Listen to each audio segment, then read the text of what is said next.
What's going on, guys? This is Rob, and word has reached my ears that the Sinister Six may very well appear in Spider-Man No Way Home. So what I thought I would do here is make you guys an expert on the Sinister Six, and then over at Geek Culture Explained, we'll probably talk about how they would appear in the movie if they were going to appear at all. Having said that, the Sinister Six is one of the single most important teams in the history of comic books. And I don't just mean Marvel Comics, I mean comic books in general. And the reason why is because at this point in time, or really up to this point in time, you didn't really see very many instances, if any, of a particular superhero's villains banding together for the purpose of defeating that villain. Even in DC Comics, things like the Legion of Doom, which appeared in the 1970s, you look at things like the Rogues, the villainous team that faces off against the Flash, that appeared much later. The Sinister Six kind of set the groundwork for a lot of this stuff. Now, the Sinister Six, of course, was created by Stan Lee and Steve Ditko and first appeared in Amazing Spider-Man Annual issue #1. And in reality, at least as it pertains to the Spider-Man mythos, this was just another instance of how Stan Lee and Steve Ditko were just kind of the 1-2 punch. And in all reality, at least as it pertains to Spider-Man, this was just kind of another instance where Stan Lee and Steve Ditko simply just couldn't do anything wrong.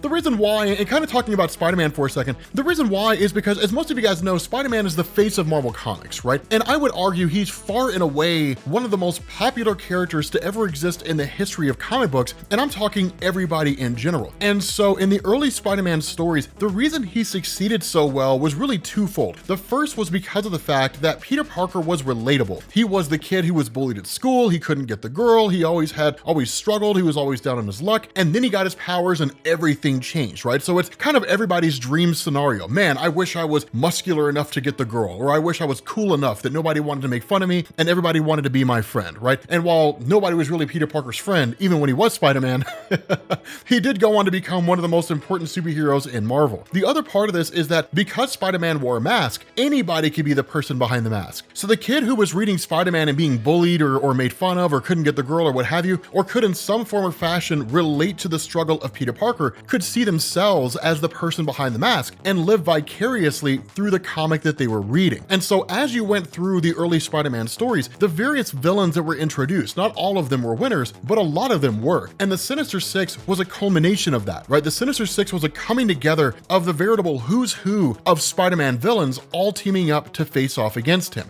And what was so cool about this, and we talked about this in our story of, or at least our video explaining Doctor Octopus, is it was one of the rare instances that you saw with villains at the time where one of them was kind of elevated beyond simply just being like, blarg, I'm gonna destroy Spider-Man or whoever the superhero happens to be, and then I'm gonna win and everything's gonna be okay. Instead, Doctor Octopus had actually come to this realization after having faced off against Spider-Man multiple times and lost, that he wasn't the only one. And that in truth, if a team was assembled that was composed of all of Spider-Man's villains, that they would be greater than the sum of their parts. The problem here is he couldn't get everybody.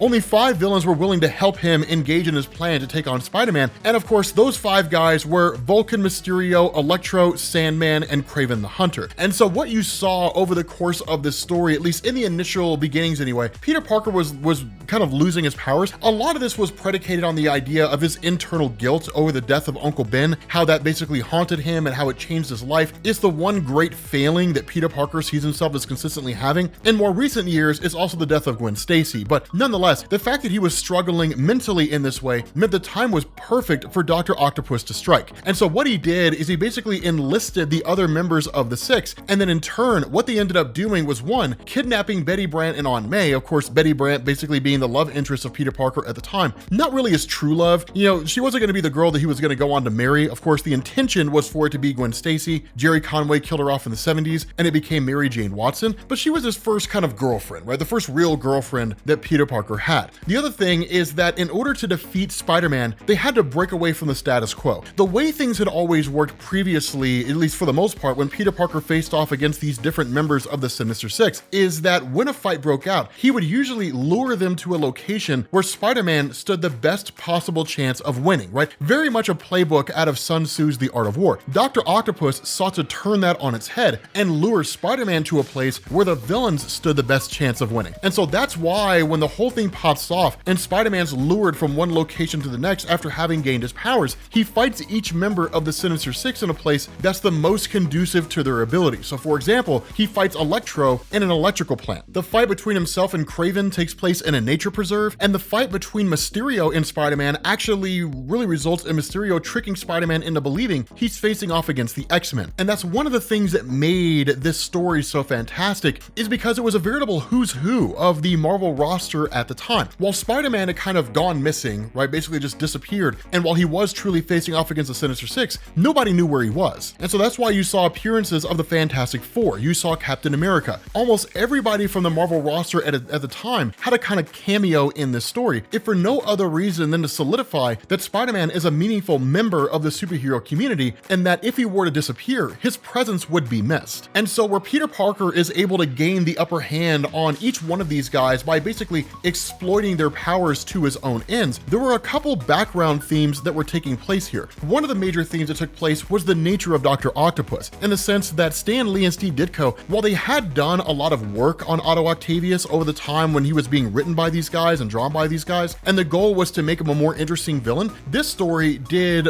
all kinds of stuff in terms of elevating him into a person who's not just kind of your villain of the week who does bad stuff, but in the sense that, like, he's a gentleman to Aunt May, right? Like, there's literally a point in the story where he's feeding Aunt May and Betty Brant like snacks, literally Danish pastries to go with their coffee.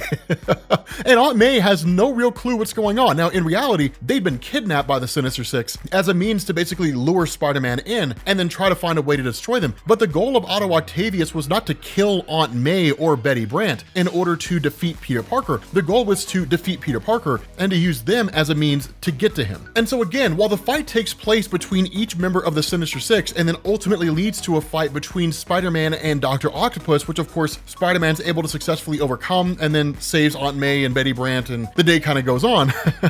This had a huge amount of beefing up for Peter Parker in the Spider-Man mythos. And the reason was this: it was no secret at the time that Spider-Man was exceedingly intelligent, right? That Peter Parker was a highly intelligent young man. The biggest problem that you had here was differentiating between how many instances Peter Parker came out on top because of a combination of his spider sense and his abilities in comparison to using his brain. What this story did is it solidified this idea that with Peter Parker facing off against these various villains in landscapes and areas that are the most suitable for them by all standards of measurement, they should win. But Peter Parker, using a combination of his abilities as well as his head, allowed him to gain the upper hand and defeat these guys despite overcoming overwhelming odds. I mean, quite literally, it was a gauntlet, right? It was one fight after the other, just one fight after another, after another, after another. And so following Sinister Six, one thing that I do want to point out here, this was only ever designed to be a one-off. That's the reason why there's a 20-year gap between this original Sinister Six appearance in 1964 and the return of the Sinister Six in 1990. Now, in reality, if you guys are really interested, we can talk about the different iterations of the Sinister Six, but truth to tell, none of them were really as interesting as the original, right? As the first Sinister Six. And the reason isn't necessarily because of the story was fantastic, it's because of the legacy that it left behind. In the aftermath of the Sinister Six story and the popularity that ensued, Marvel realized quickly that there was a market for seeing villains team up against heroes or against some particular situation. And that's why you started seeing a lot of stories crafted over the years in Marvel Comics, even decades after the original Sinister Six story, that built on the premise of this. As an example, Marvel had a pretty obscure line of comics that were actually called supervillain team-up, where you would basically have characters that were traditionally villains teaming up with each other to face off against any number of things. If you look at stories like Acts of Vengeance, where Loki had basically brought together all the most notable villains of the Marvel landscape, switched them around and had them face off against different heroes. And then you look at Old Man Logan, where Red Skull had done the same thing, but actually succeeded. All these are based on the framework that was established with the Sinister Six. Even at DC Comics, a lot of the stories and the various teams that you saw coming later on down the line, things like the Secret Six and so on and so forth, a lot of this was based on the work of the Sinister Six. That's why this story is so incredibly important, and that's why it's so incredibly landmark, because it ushered in a new method of storytelling in comics that just didn't quite exist before. But with that being said, guys, this is definitely one of our shorter videos. Let me know down in the comments, because I'm looking through the comments. I usually always do, but I'm looking through the comments. Let me know if you guys want me to run over the different variations of the Sinister Six team,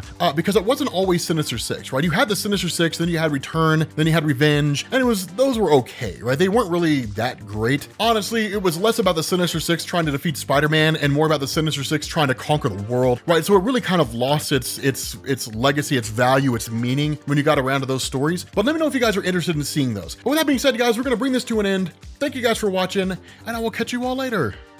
Peace.